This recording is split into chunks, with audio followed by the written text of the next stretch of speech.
We have our agenda. Does everybody have it? Does anybody have any addendum or corrections to it? All right, seeing none, we'll take it as approved. We have the minutes. Oh, sorry. We have, first of all, does anybody have any disclosure of pecuniary interest under the Municipal Conflict of Interest Act with respect to today's agenda? Again, seeing none, we'll say no. The minutes of our last meeting, October the 6th, everybody has them, I hope. Any concerns, issues, questions, modifications about them?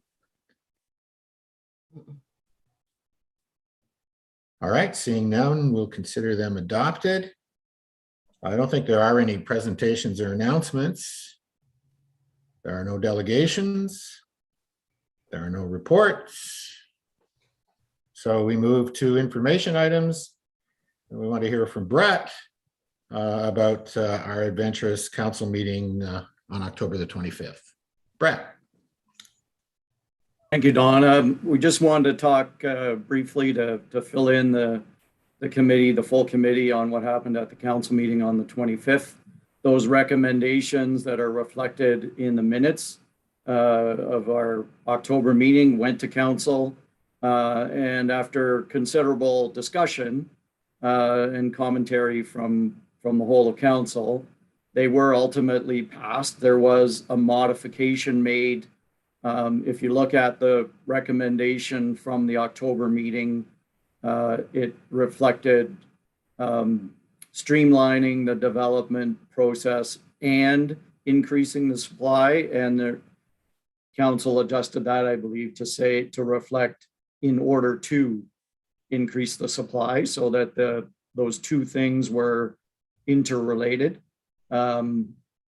It's pretty clear from some of the conversation that if, you know, in both respects of the highway commercial zoning amendments that we're looking at, and especially with regard to the CPPS, we do have quite a bit of education to do with council and with members of the public to be a little more clear about what a CPPS is and does, what the level of public involvement in the development of a CPPS and in the review of applications under a CPPS have, because there was clearly some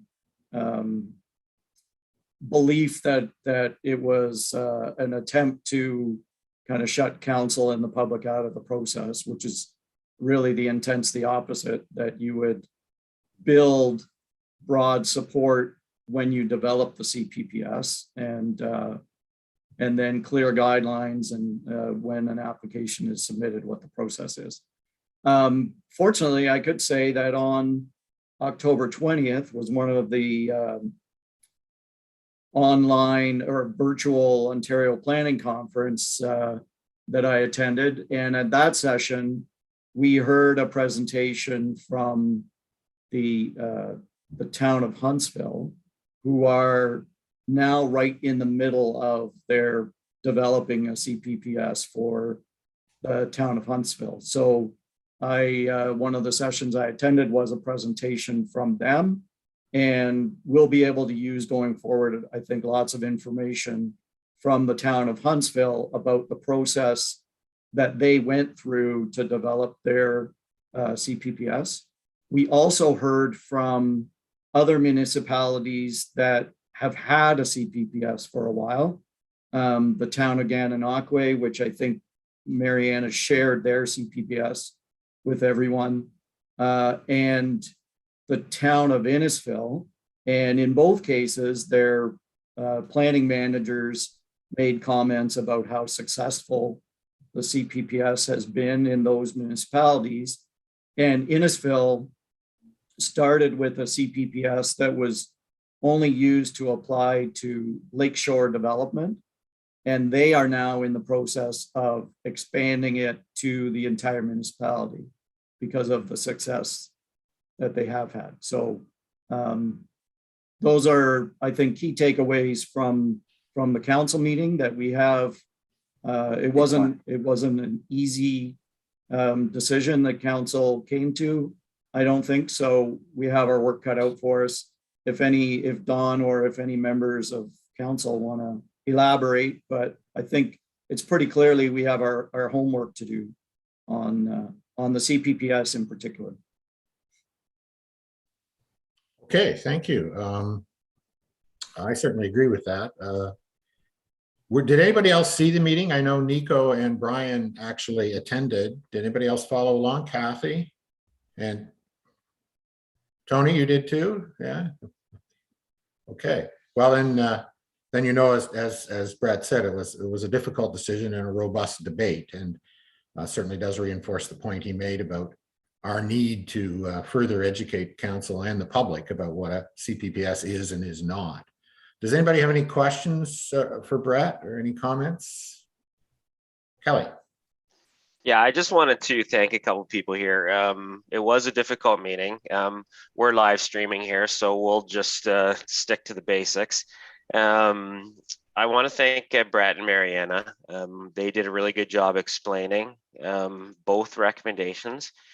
And they had to respond to some kind of out of left field comments, and Brett alluded to that about especially the CPPS stuff, but also the zoning piece.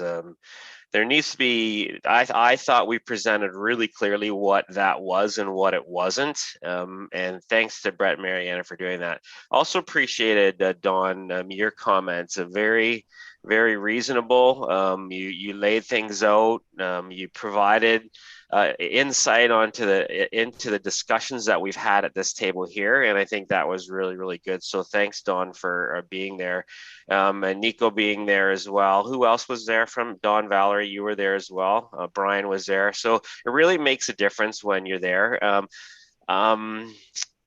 It was the conversation was more difficult than it had to be, and I think I don't know if there's anything that we can do differently at this table, but really we tried to get the point across that we're just looking for direction right now, and we don't have all the answers, and nobody has the answers, but we're moving in the right direction. And again, thanks to this committee, this is not an easy topic to be wrestling with right now, but we really need to keep the pedal to the metal here. There is an urgency to moving ahead on this. And sometimes in a council meeting, that is lost. And I think it was lost a little bit at this council meeting, how urgent it is for us to make sure that that people can actually afford to live in Center Wellington. So let's make sure that we keep that in perspective. We need to get positive action when it comes to attainable housing, and this group is doing really good work in going down that way. And anything that we can do to provide education both to community and to members of council, we'll make sure that we do that. But I really appreciate this group, the work that we've done in the past, and I'm looking forward to doing more in the future. So thanks for the council meeting. I know it's not easy to sit through some of the comments and to make sure that the points are getting across, but everybody that was there did a really good job, and I'm thankful for that. Okay, thank you. Anybody else have any comments, concerns, questions? Yeah, Brett. I just wanted to add, I want to also make a comment that it's clear from the comments that we have our homework to do as well on the topic of the definition of affordable versus attainable. I know that we've had the student reports and we've done some work amongst ourselves about what we're talking about when we refer to attainable housing, but it is still confused with what, at least from an affordability point of view, are sort of the CMHC criteria, about 30% of your income. And there's certainly room to provide more explicit definition of what we're talking about when we talk about attainable housing, and what that is. That's closer to a market rent than what affordable housing would be. So that misconception or lack of clarity on what we're talking about when we refer to attainable housing was apparent from the questions as well, I think. Yeah, and hopefully that gets addressed as we work through the process, once the process is underway, because that will have to be very clear before you put in a CPPS policy. So that's a very good point. Anybody else? Tony? I wonder, in light of what has just been said, if there might be an opportunity here to put out some sort of very short, concise, public information about what the committee is doing, and just clarifying a little bit about what you just said about, here's what we're looking at, affordable versus attainable, here's our objectives. And by the way, the handbook on the CPPS really lays it out very clearly. And surely we could pull a few little pieces from that explaining what the process is, so that it becomes a bit of a document that can go out. And I'm not kidding, like a pamphlet, like something really short and concise. I don't know about other people at this table, but I'm getting the odd question about, well, what about this? What about that? And if there was something that just made things more clear, that might help. Yeah. I don't know if that's something the committee does or that's something that staff will do in the course of the process. I'm not sure how that would work, but clearly at some point there's got to be some more information getting out to the public about these issues. The only other point I'd make is if we're getting direct questions from the public, by all means bring them to the meetings. We can discuss them here, and of course if they're interested, they'll see the answers as we discuss them. So there are a number of ways to do it, but something needs to be done. So we'll take that under advisement. Yeah, is there anything on the website about this committee? I just wonder. I don't know, I haven't looked, but that might be an opportunity to put something there. Yep. I don't know what's there. Mariana. Chair Don, I have been talking to Kendra. She's our communications coordinator. So there is some opportunity there for sure. We did notify the public of the council recommendation being passed. If there are questions we're receiving, such as yours, Tony, feel free to pass those along so that we can take a look at them to see what type of information we might want to put out there. And there might be opportunity perhaps on our website to create a committee page, like a landing page like we have for the Heritage Committee, and probably some of the other committees. So there's probably some opportunity to put all of the information there that the public might want to have access to answer some questions, to read further information about other examples, so that it's all in one location that we can direct people to. So I think there's probably some merit in that. And then we can also talk to Kendra just about how and what to disseminate to the public routinely or as updates as we move along as well in the future. So if anybody has any ideas, definitely bring those forward and we can look at them. Okay, those are good suggestions. And I think the other point to make too is if you are getting questions from the public, we are open to delegations if anybody wants to come and actually speak to us. So that's always an option for them, I guess, too. Welcome, Steve, by the way. Hello. Anybody else have any comments or questions on the council meeting? Brian. I think it would be worthwhile to encourage the newspaper to explore this topic and interview, well, whomever, possibly Kelly, but maybe someone on the planning group. But I know sometimes we're a little wary of the message going wrong, but if I think it's enough of a topic of conversation that they might be interested in pursuing some of the nebulous or the gray areas that aren't really well known. So I throw that out there as one of the other things, and maybe Kendra is someone who would facilitate that. Anyway, I'm assuming it's of interest out there.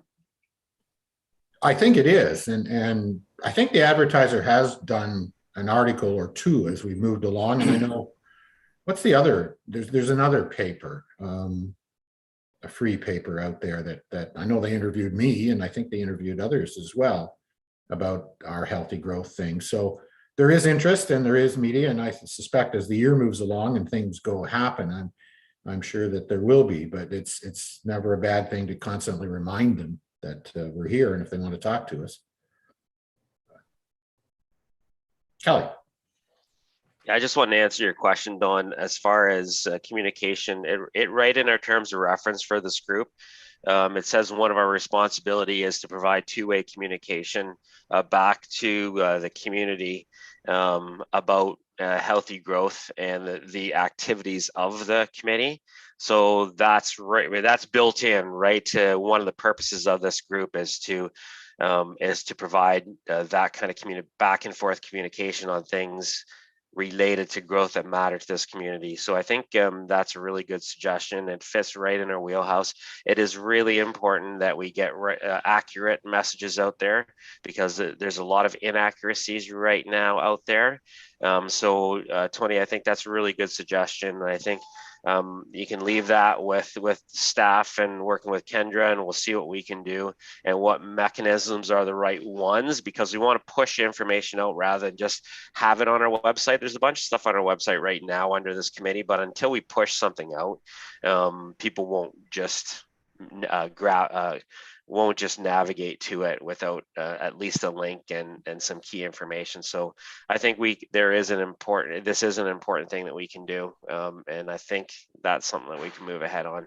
And I know Mariana's talking to Kendra already. So the other thing to mention though is the county is doing a whole program on communications related to attainable and affordable housing. And we've brought in a third party to do advertising and marketing to ramp up awareness of the urgency of this issue. So we want to make sure that we're tying into what the county is paying for, and it's making sure that we're not doing it again. And it's going to be story based. It's going to be making sure that we provide real stories of real people who can't afford to live here. So we'll make sure we tap into that, because I think we can really, in Center Wellington, if any of the municipalities can leverage it, we can leverage that. So we'll make sure that we tie back into that project, and I'll make sure that Yana's aware of this conversation that we had here. So maybe Center Wellington can be used as a case study for some of the stories that we get out there to the community. Okay. Any other comments on the council meeting? And again, I want to follow up with what Kelly said. Thanks to Brett and especially Mariana for navigating that through the meeting. You did a super job, I thought. All right, well, Kelly, that was a great segue to updating at the county. Yeah, so not too much to update you on as far as the county goes. We had a really good discussion. We're bringing in a company called Letter M. It's a marketing and promotions company. Sorry about the noise in the background here. I'm getting a furnace installed right now, so that's why my knees aren't knocking together. Anyway, so we brought in that company, and they explained how they're going to start to roll out an engagement process, and they're really going to focus on authentic stories of real people across the county who can't afford to live here, to really ramp up the sense of urgency on attainable housing and making sure that people can afford to live here. So they have some social media and some other pieces that they're working on right now. Everything's going to have a consistent look and feel regardless of the medium it is, whether it's traditional brochure based, but mostly it's going to be social media. The target audience is both the community as well as local leaders. We just really feel like we have to be innovative and creative in changing the narrative around attainable housing, what attainable housing is, why it's important, and what it looks like. So we're going to be getting into pictures of attainable housing actual projects in different towns and different cities that change people's perception on how attractive a mixed housing can look like, and how those neighborhoods actually look a whole lot better than what we were building in the 80s and the 90s and the early 2000s of just rows and rows of single family homes. So that project was rolled out to our county committees and had full support at the committee level. And so that working group that was set up at the county level will continue to work ahead, and I'll bring updates back to this group. And any of the material, one of the things that I mentioned is we want to make sure that we're developing material at the county level that can be used by all the member municipalities. So 7 member municipalities, Central Wellington being the ones that are really struggling with this. And we want to make sure that we can use whatever we're developing at a county level and it works for us. So that's going to be one of the targets, is making sure that we're working with the local municipalities. So that project is off and they're doing some real good work, and I'll bring some stuff to this committee as soon as there's something that's created. Okay, thank you. Brian? Just the briefest word. I worked with Letter M on a massive marketing project in my former life. We created a book and they did a heck of a good job. So I'm really pleased to hear about that. Cheers. Nico?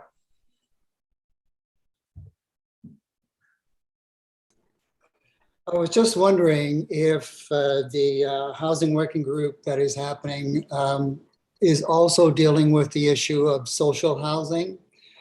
One of the things that we haven't heard a lot about at this level is the issue of social housing and what those needs are for our area in Center Wellington. My understanding is that on a provincial level, the waiting list for social housing could be as long as 7 to 10 years. So there is certainly a great need for attainable housing, but just in terms of having the issue of social housing become part of our radar, I'm wondering, are there intersection points? What's the waiting list like for our area? What are we doing to address the issue?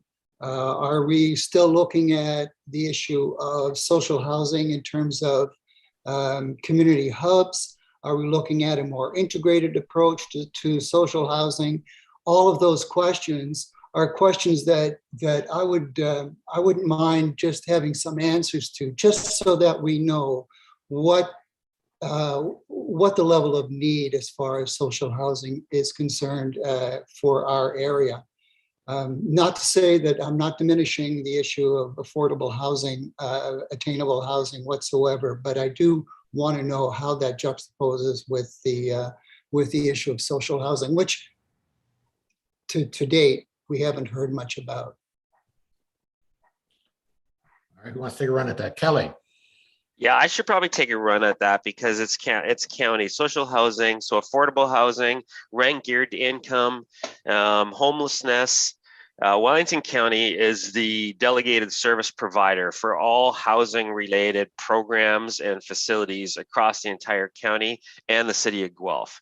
So all the provincial money flows through the county when it comes to all our supportive housing and all the different types. So we have thousands of different social housing or affordable housing, rent geared to income, anything related to subsidized housing fits within the county's responsibility. And we have a whole suite of programs and services related to that kind of supportive housing. That's why at a township level, at this committee level, we don't play there, because that's not within the mandate of a lower tier municipality. Anything related to supportive housing falls under the county. When it comes to the working group of the county, when we're looking at attainable housing, so really focusing on the supply of places that people can live and they can afford to live here, that doesn't get into rent geared income or any other kind of social programs, and then the wraparound services that go along with that. We have the director of social services, which includes housing, as part of that working group at the county, so we don't lose touch with that aspect of it. So even at council, when we were talking a little bit about the social housing component, there is confusion on that side of things, and that's why what I was trying to do beforehand when we had that recommendation that supported the county and all the social housing and the affordable housing programs that they do, that we were going to support it. That was a way for us to say, even though we're not playing there because it's outside of the scope of the township's roles and responsibility, we support what the county's doing because we recognize that there's a need there as well. So we're scoped to the supply of attainable housing because that's our mandate as a township. But you can be sure that the county and all its programs are looking at the connection points that you're raising, Nico, of attainable housing versus supportive housing that the county plays in. And I can bring back information if this group is interested in some of the information, what the county does when it comes to supportive housing. I can bring that back to the group. It is included in the work that was sent out early on that the county has done in the attainable housing. A piece of that was related to supportive housing, but I can provide that back to this group just to make it clear the sphere of activities that the county is currently involved in.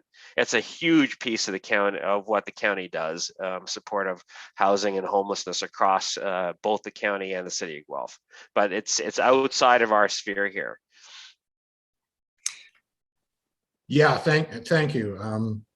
I would just add to that, we did have early on in the piece, and maybe even Nico, before you joined the committee, we had that discussion to some extent about clarifying what we were doing versus sort of the larger issue of social housing and supported housing, and making the distinction that Kelly just made about jurisdiction, our jurisdiction versus the county. But certainly there's a connection, and if there's any information generated at the county that's of use to us, then certainly it should be made available. Someone else had their hand up. I just missed it. Oh, Nico again, sorry. Thank you, and thank you, Kelly, for that update. I wasn't necessarily looking at this as a sort of a make work project. I was looking at it more of just being educated in terms of what's happening at the county level. So if we can have some information sort of disseminated back to this group as to what's happening on the county level in terms of the issue of social housing, for me personally, that would be really appreciated, just so that I can be in the loop in terms of what's going on at that level. Okay. Thank you. Anybody else? All right. We're looking at subcommittee updates. Financials, the first one, and I don't think we've had a meeting recently. Brett? We haven't had a meeting until those recommendations went forward. I can update the committee too, though, that we have, I guess in September, we took forward to have RCI Consulting retained to update our community improvement plan. And we made it clear at that council meeting, and then again at the last one when the recommendations came forward from our October meeting, that would include looking at incentives for attainable housing.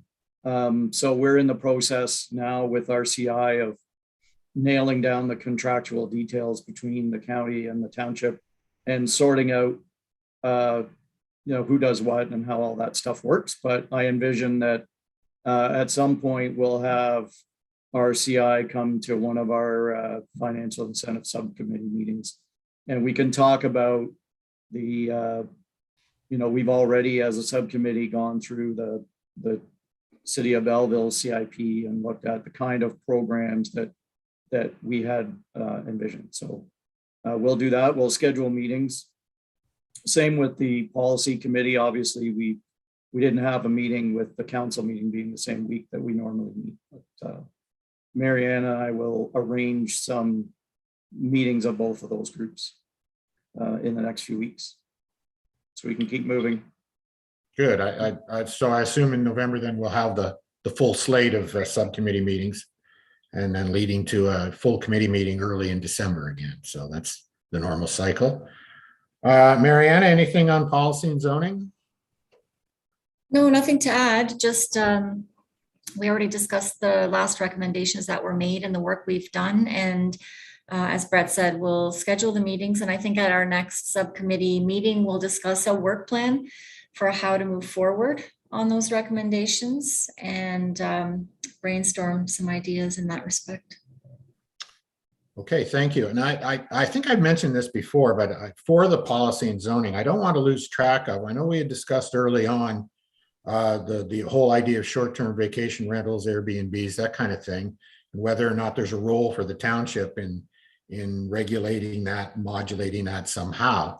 And certainly it continues to happen. So I know it wasn't part of the original recommendations.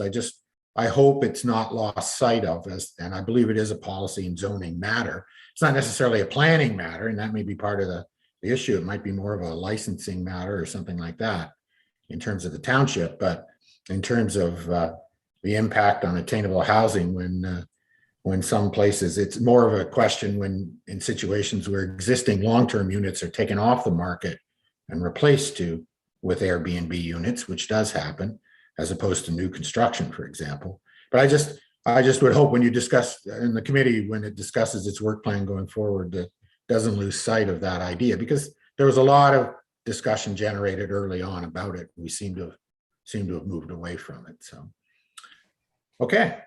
Anybody else have anything to add to that? Then that's our agenda. It's probably the record for the quickest meeting. Oh, who wants to say? Kathy. Oh, I lost all the hands there. Kathy. I have just come across I watched TVO, and they had a discussion on TVO about attainable housing. And Jennifer Keesmaat, who was the planner of Toronto, has started a company with Jason Marks, and it's called Marquee. And what they are doing is a attainable rental housing in Toronto, and trying to do like massive communities.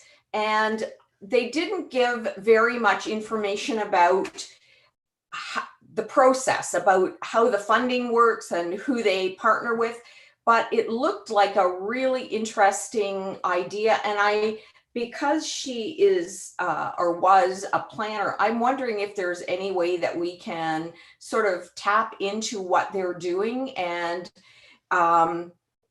it looks like something that would work anywhere. And they're really focusing on heritage, the environment, but I don't know how they're going forward, whether they're partnering with the City of Toronto or developers, because they didn't get into those details. But I thought it would be something that would be really interesting to pursue, to see, how they're actually doing it. I don't know whether they're, if there's a way to do that through a planning group, or whether Marianne or Brett would know of them personally. I don't know, but I'm throwing it out there because it looks like something that would be really valuable to investigate. Yeah, sounds like it is. If we can access any of that material, presumably they have something that we could. And what was the name of the company again? It's called Marquee, Markee. Okay. I don't know if it's developments or what, but that's the word. Oh, look, thanks, Devin's Evelyn. already found it. There you go. There it is. So we can look at that, and that does sound interesting. It's interesting. The City of Toronto is kind of in the news for the opposite reason this week. They're at loggerheads, at least the planning department, with the province. The province is pushing densification and affordable housing along transit lines, and apparently the City of Toronto planning department is resisting that. So kind of an interesting debate there. But anyway, yeah, I would think we'll take a look at that. There's a website. Devin found it, and Marianne is nodding, so thank you. Nico.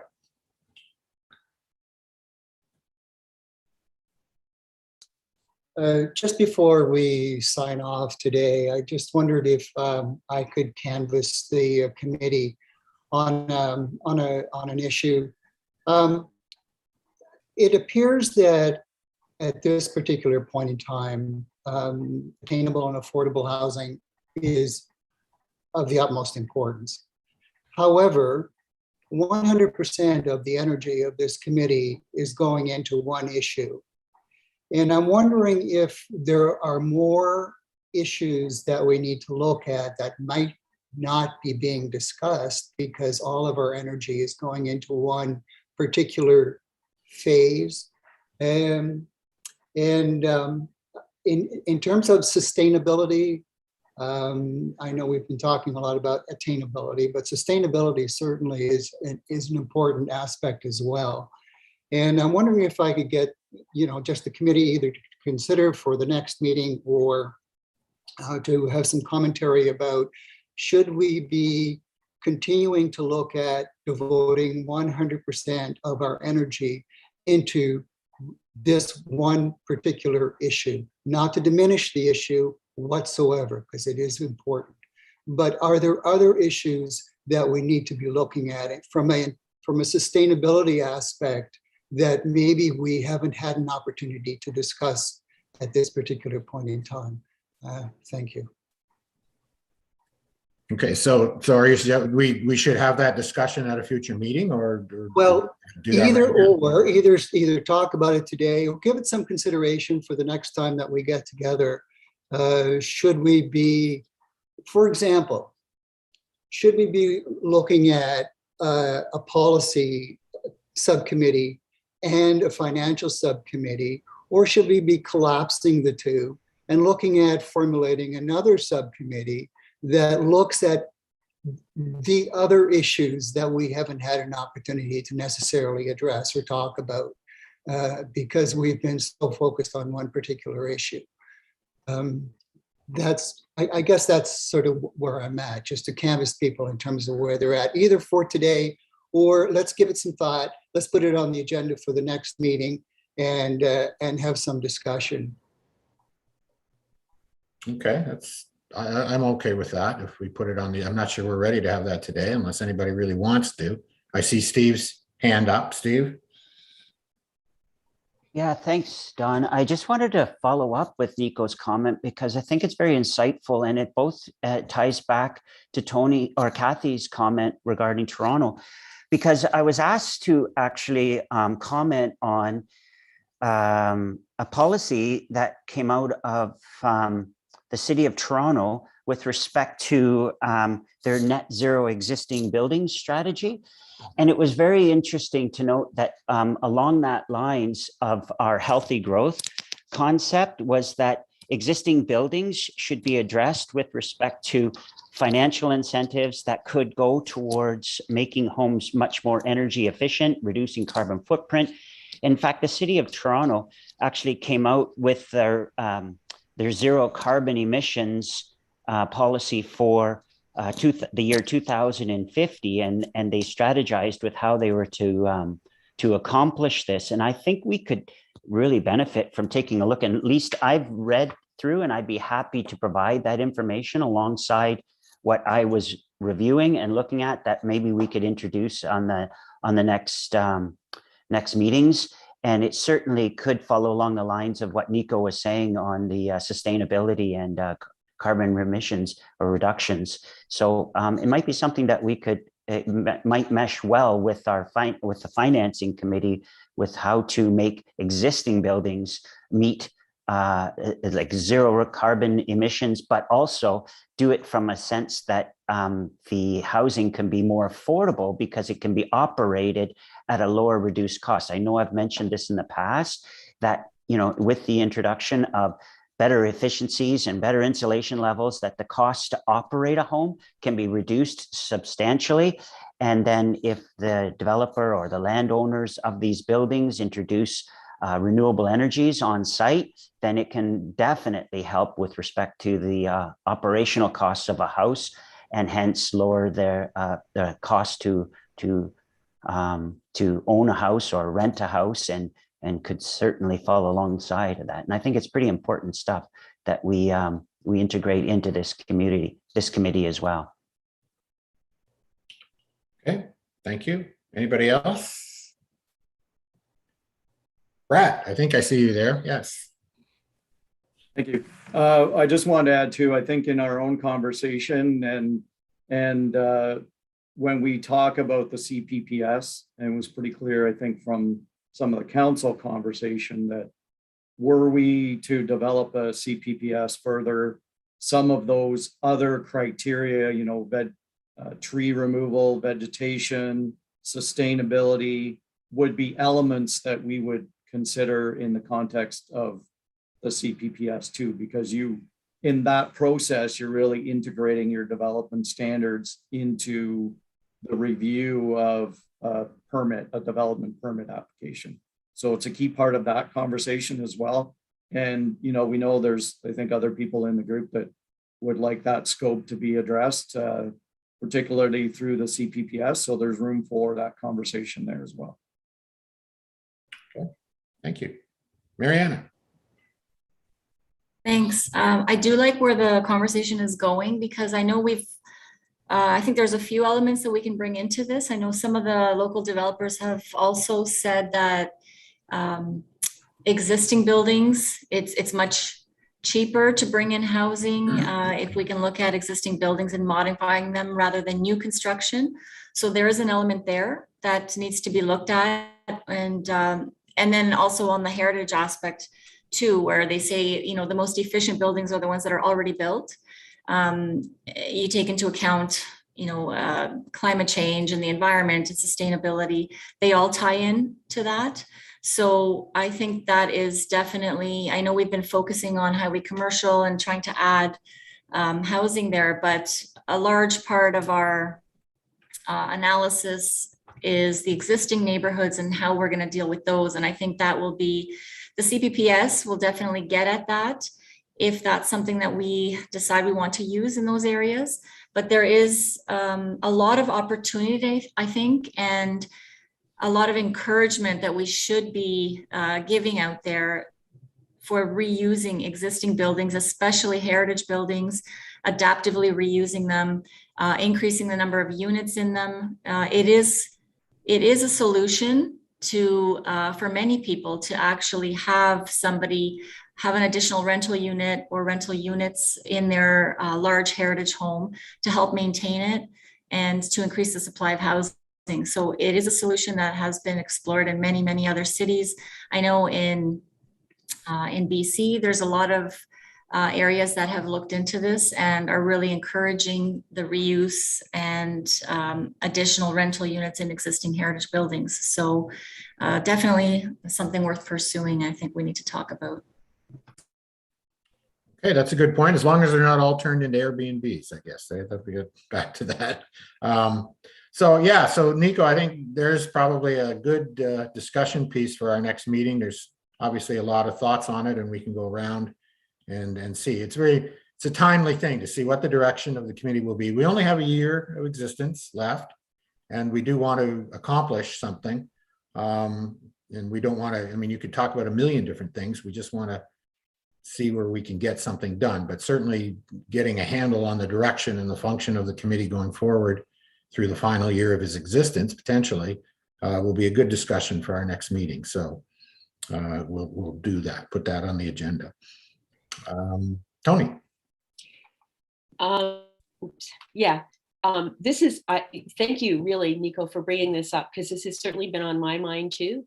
And it's timely, given what's going on right now in Glasgow, that we should be talking about net zero, as Steve mentioned. So I wonder, I really like this idea of having a conversation around some of the environmental and other pieces that could fold into the mandate of a healthy community. And I wonder if we could have a bit of a brainstorming around what that could look like, which could potentially feed into the CPPS process. You know, it would give us an opportunity to really maybe be a bit more prepared to have input into that and put real suggestions on the table of what that could look like. And whether or not we do this as a subcommittee of this committee or make it potentially, I guess, an agenda item in an upcoming meeting. Either way, I wholeheartedly support it. So if you're canvassing me, Nico, I'm in. Okay. Mariana, again. Sorry, so I just want to add to that, and that's a good point, Tony. I think it would be really useful to brainstorm as we work through moving forward with the CPPS and getting more information on that, the types of issues that we can address and that we want to address in this community through a CPPS. So what are those major issues that we want to tackle? And how can we bring that in and look for specific examples in other communities as to how that can be done, so that when we come forward to council and to the community, we can say these are the main issues that we can address with the CPPS. And it is really intended to get at numerous issues, not just the attainable housing, but all these other things. So it would tie in nicely to that whole system and those discussions. Okay, Michael. Just to follow up on Mariana's point there, I was specifically curious if peer design review might be a part of the CPPS, or might be considered either review by this committee or the future iterations of this committee, or by a smaller subcommittee. And of course, I'm speaking to this from the point of view of a designer. So I know it exists in some other communities, and City of London, for instance, I think they've pretty successfully had peer design review as a part of their planning process for some time.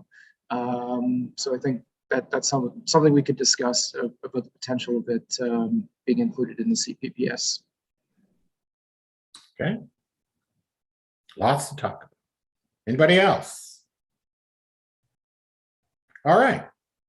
Thank you. We got some direction, and we'll have a very interesting meeting, I think, next time with all of this on the table and whatever else is going on at the time. So unless anybody else has anything to say, our next meeting is scheduled for December the 1st, I believe. And I'll adjourn this meeting. Thank you all very much. Thanks, Don. Great.